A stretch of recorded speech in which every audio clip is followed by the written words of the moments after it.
Good afternoon, everybody. Just to let you know that I was sitting in front, and Willie and Lena Lim were looking into each other's eyes in the most loving way. And I'm sure they do this every day.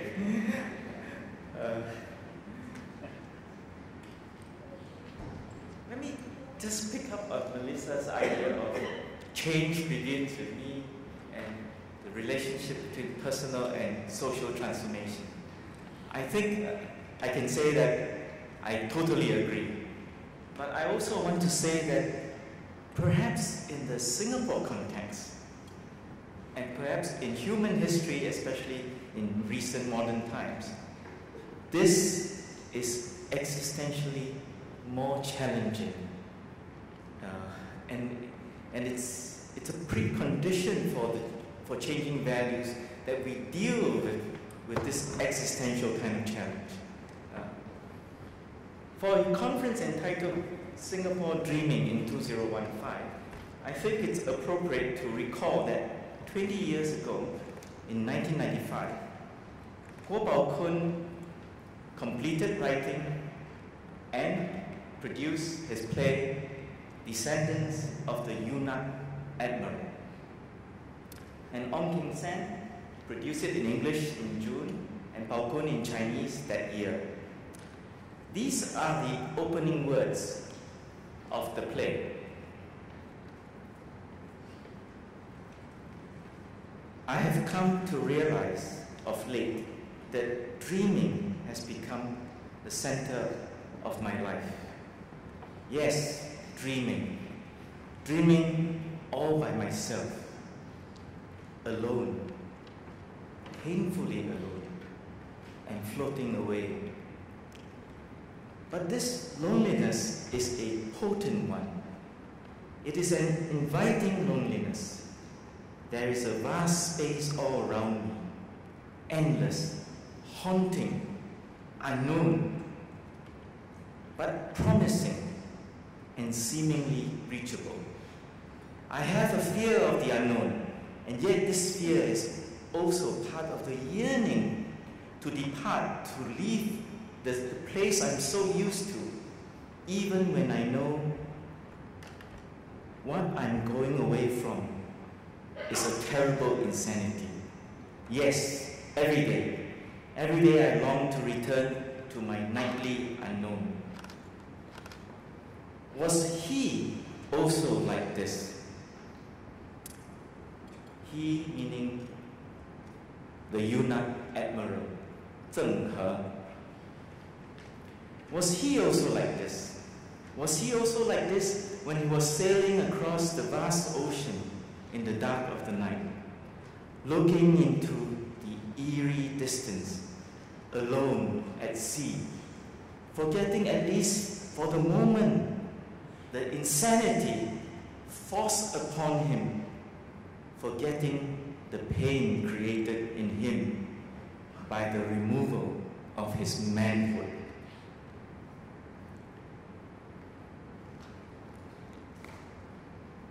I think we must wonder what sort of experiences an artist has gone through or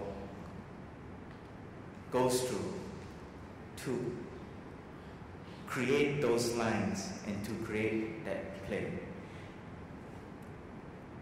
And the fact that Bao Kun spent many of his years in Singapore and some of his years incarcerated, and also had a long life vocation as an artist. I think this was very much in the background for him to have created not just this work, but a whole lifetime of creative work in ways which raise questions, some of which I think we should consider today. Loneliness, painful, potent, fearful of the unknown, yet yearning to leave the known. What has this loneliness got to do with our assigned topic, values change? values change, values do change. It's easy to see that they change because of large-scale external forces that impinge on and shape people's lives. And we have big words for these forces: globalization, capitalism, the nation-state, technology. But here I want to focus on the other side of things. How are we to grapple with changing values that are shaped by these so-called larger forces, and also with changing values, how we create and sustain the values that we value, the values that we care for. So, my thesis is not different from Melissa's, but I think it's somewhat more torturous and perhaps somewhat more painful. And if I may be permitted to recall Woon's own way of expressing this.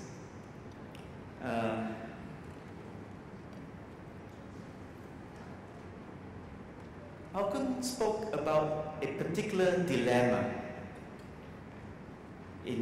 not just in the world of the arts, I think, although he referred to contemporary artists, and he says many cannot even refer back to more than 10 years of practice.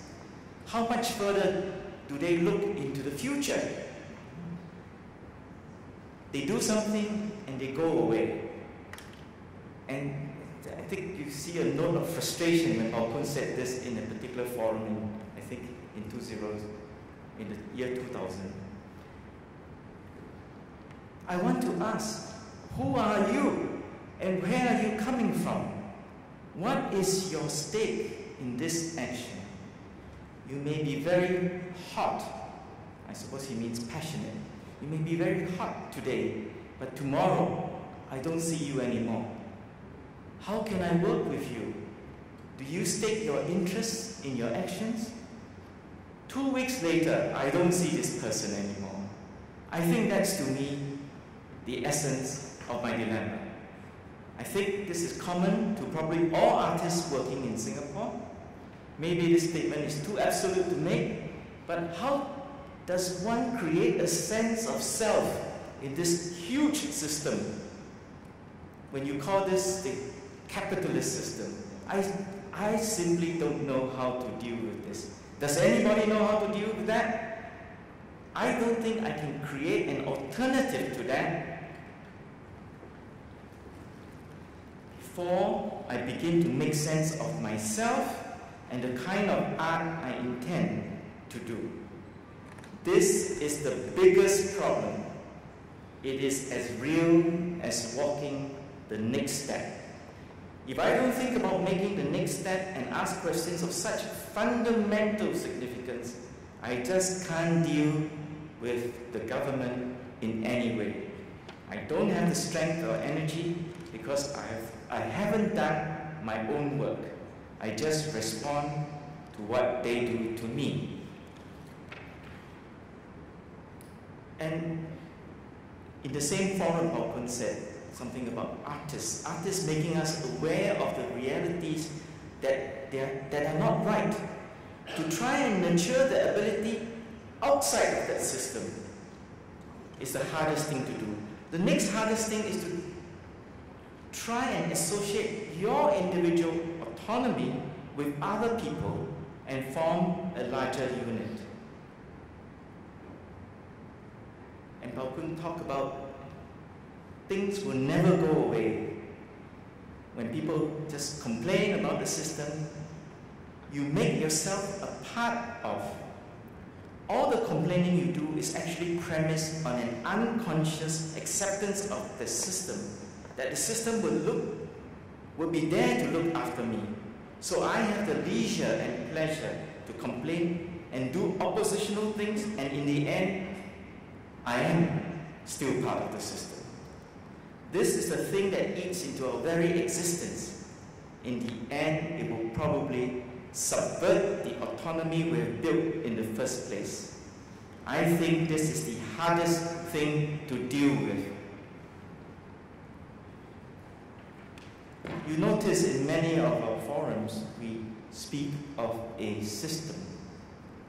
And the system, this word, is a catch-all for many things. Sometimes the government, sometimes the nation state, sometimes capitalism, and so on. And perhaps it does speak to something real that people feel that they are within a huge system. But what Paul is saying reminds me of something that Václav Havel said about what he called the post-totalitarian system, not the old-style dictatorship of the past. It's where an ideology creates a bridge, I'm quoting from his famous essay, The Power of the Powerless. Ideology, in creating a bridge of excuses between the system and the individual, spans the abyss between the aims of the system and the aims of life.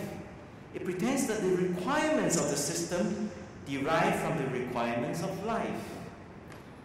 And when individuals are within the system, right? I continue the quotation. Individuals need not believe in all these mystifications, but they must believe as though they did. And they must at least tolerate them in silence, or get along well with those who work with them. For this reason, they must live within a lie. They need not accept the lie. It's enough for them to have accepted their life within it and in it.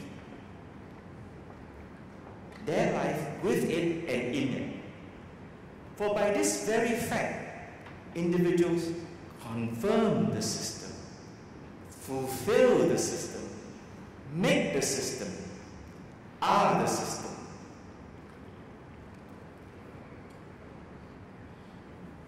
I guess this is what I mean by,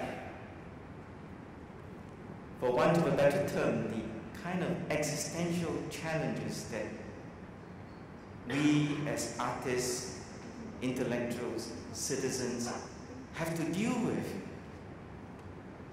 in the whole question of changing values. And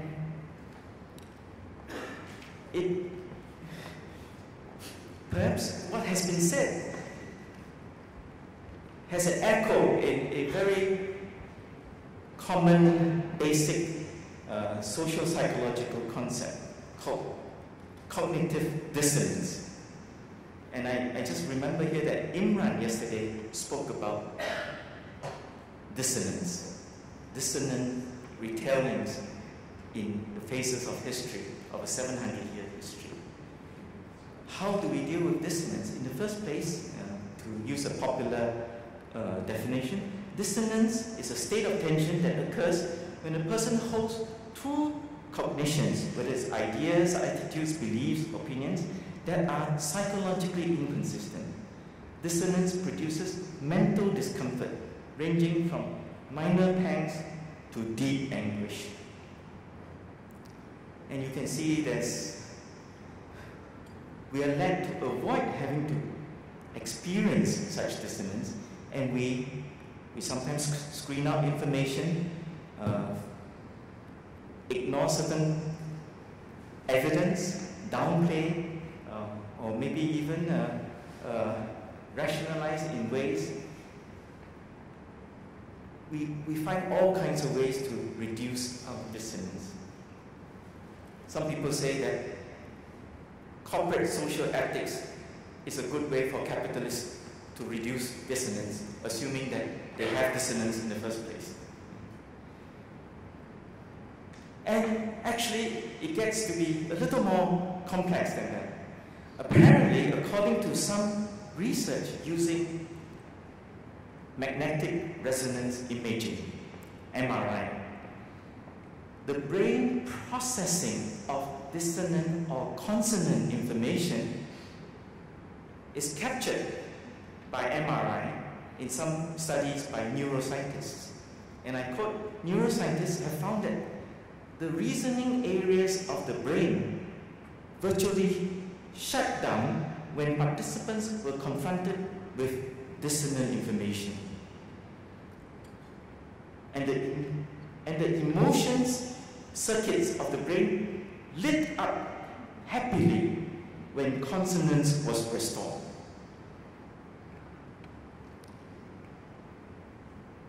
We have so many things to deal with, but now we have to deal with our own biology, with our own neurology. Our brains are hardwired for self-deception.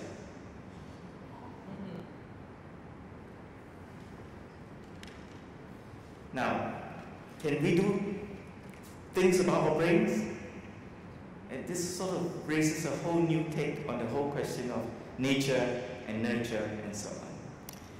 I raise this question, but I want to say that if we look concretely, values do change, but they do not change automatically, especially in the direction that many idealistic people want them to change.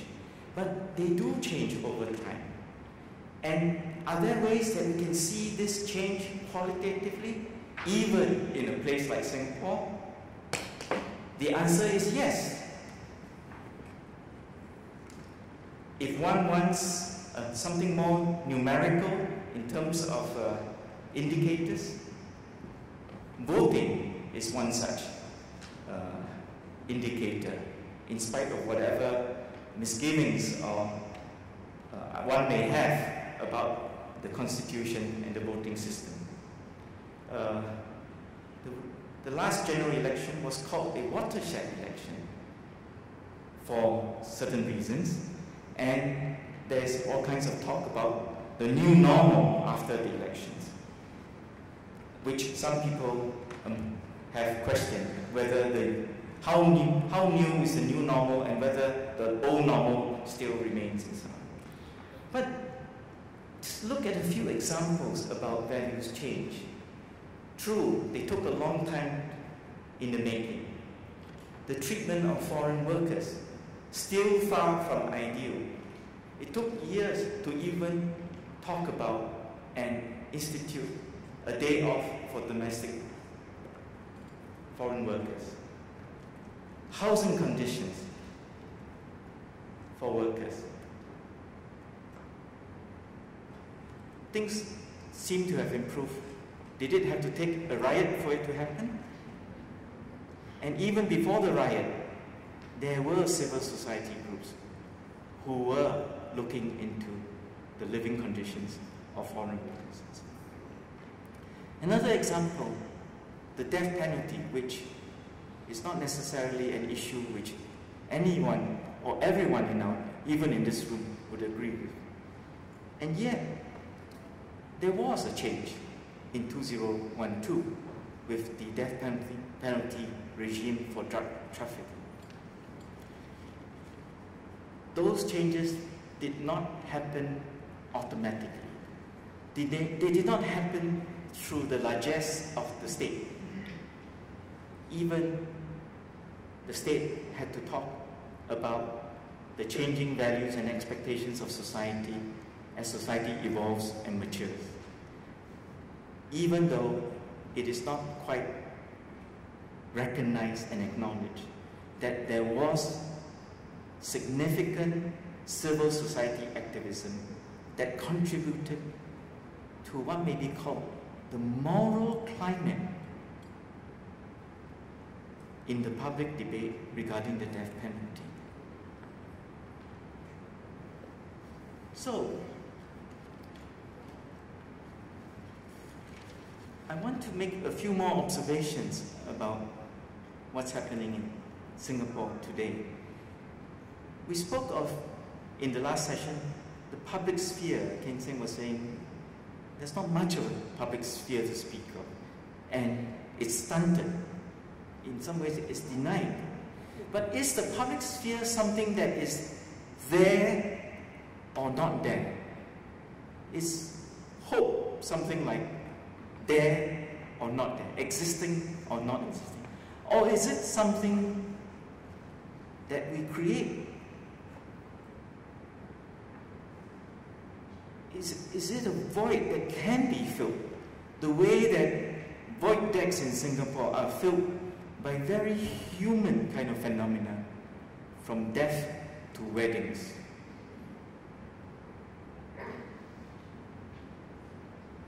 And if you look at the context for this particular conference in 2015,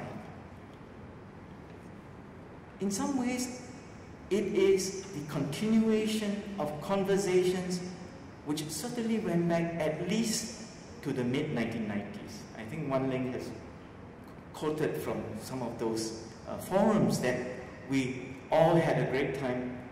The Singapore Heritage Society, the Substation, organized. They had titles like Art versus Art, Space, Spaces, Spacing, Our Place in Time. For I think those of us who do not belong to that generation may not know how institutionalizing a process for public discussion was so important, even though we would not know for years what would be the consequences of just talking, and not just for the sake of talking. In the next decade, the 2000s, we have groups like the Tangent, which created Chinese-speaking public discussions. We have groups like the Forum for Contemporary Art and Society, FOCUS. In this decade, we now have forums like Living with Myths, and of course, Singapore Dreaming. This needs to be sustained. Anything has to pass 10 years. I think like Kwok was saying something about elections. We are talking about 5 years. Democracy is not just what happens in elections. It's what happens in between elections and after elections.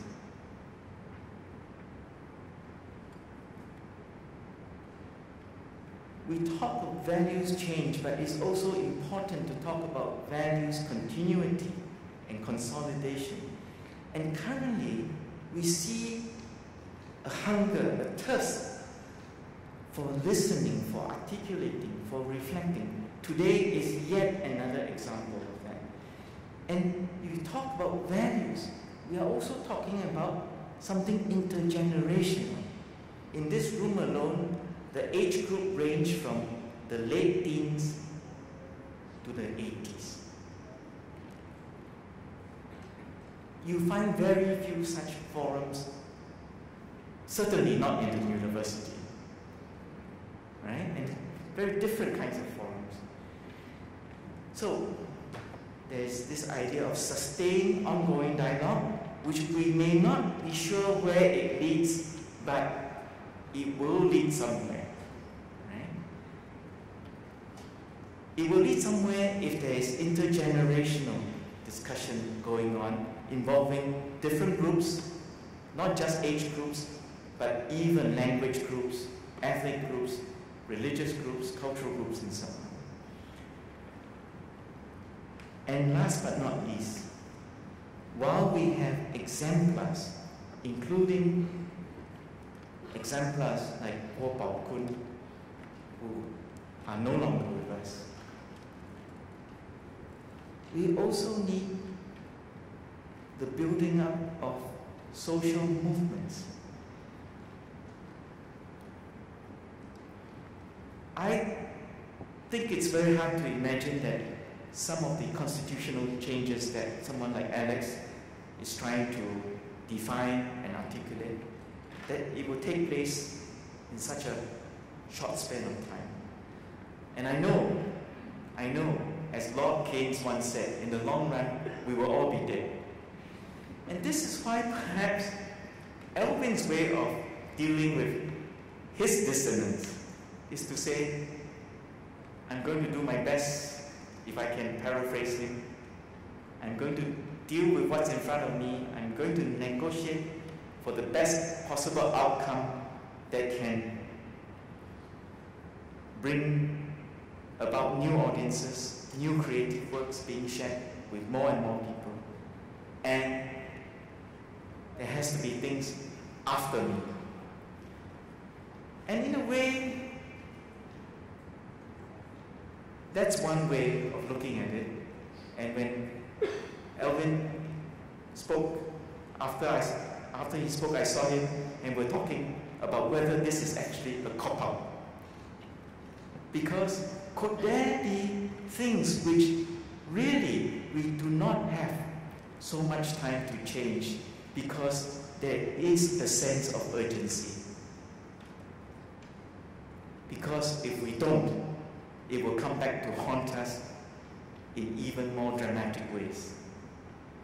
I think the living conditions of foreign workers is perhaps a case in point.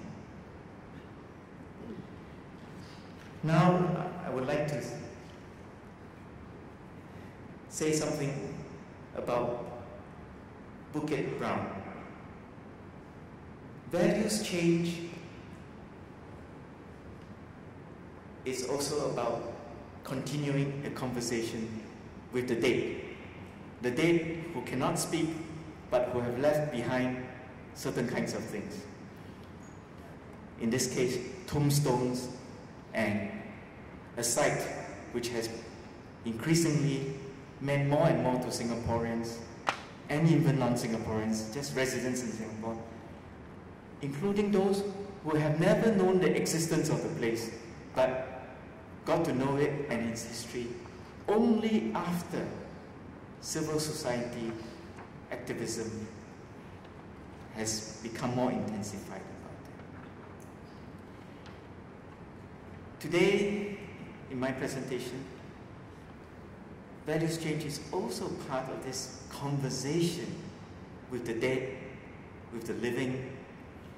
And I would like to end on one note about the relationship between values and what we call truth. And this is my last point. We are living now at a time and in a society where there is an interest to postulate, to articulate, to claim, to state, in some cases, truths, hard truths, in some cases, the truth about anything, history being a very important part. And we are also living in a time where the notion of truth with a capital T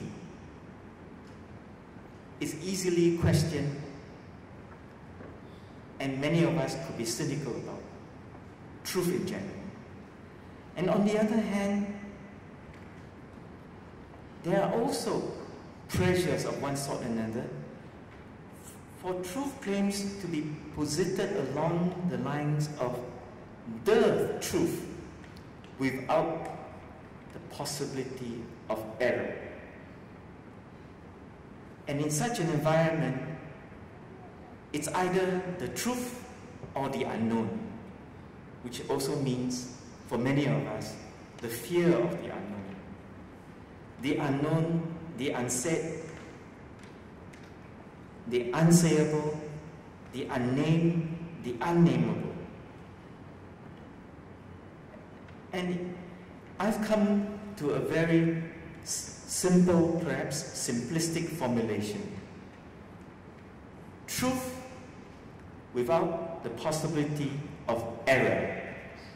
Capital T without error equals terror.